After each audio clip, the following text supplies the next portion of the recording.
सर्वसामान्यांच्या हक्काचा आवाज जागर जनस्थान। बकरी ईदच्या पार्श्वभूमीवर धुळ्यात बेकायदेशीर कत्तली होत असल्याच्या आणि महानगरपालिकेच्या सरकारी कचरा गाड्यांमधून संशयित गोमांस तसेच जनावरांचे अवशेष वाहून नेले जात असल्याचा गंभीर आरोप स्थानिक गोरक्षकांनी केला। या प्रकरणी गोरक्षकांनी स्वतः पाठलाग करून कचऱ्याने भरलेला एक ट्रॅक्टर पकडला असून तो पोलिसांची स्वाधीन केला। या घटनेमुळे शहरात एकच खळबळ उडाली असून थेट प्रशासकीय यंत्रणेच्या भूमिकेवर प्रश्नचिन्ह उपस्थित केले जात आहे। धुळे शहरात बकरी ईदच्या काळात मोठ्या प्रमाणावर संशयित गोवंशाची कत्तल होत असल्याचा दावा गोरक्षक कार्यकर्त्यांनी केला।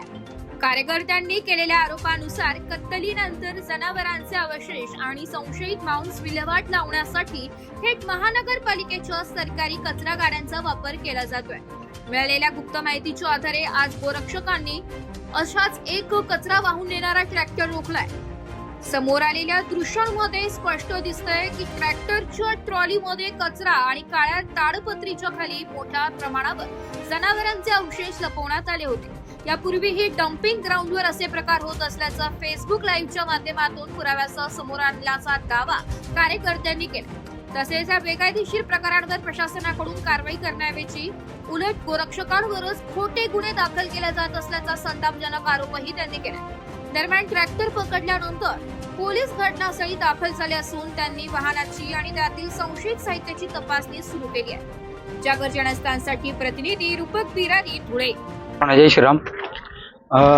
बकरी ईद निमित्त धुळे शहरात दरवर्षी गोवंशाची व वासरांची मोठ्या प्रमाणात कत्तल होत असते आणि पोलीस प्रोटेक्शनमध्ये महानगरपालिकेच्या सरकारी कचरा गाड्यांमधून धुळे येथील वरखेडी कचरा डेपो येथे पोलीस प्रोटेक्शनमध्ये या सरकारी वाहनांमधून महानगरपालिकेच्या कचरा वाहन JCB लावून त्या ठिकाणी खड्डे करून पुरण्याचं काम चालतं। ॲनिमल प्रिझर्वेशन ॲक्ट 1976 सेक्शन 5 प्रमाणे गोमांस ताब्यात बाळगणं, वाहतूक करणं, विल्हेवाट लावणं हा कायद्याने गुन्हा आहे।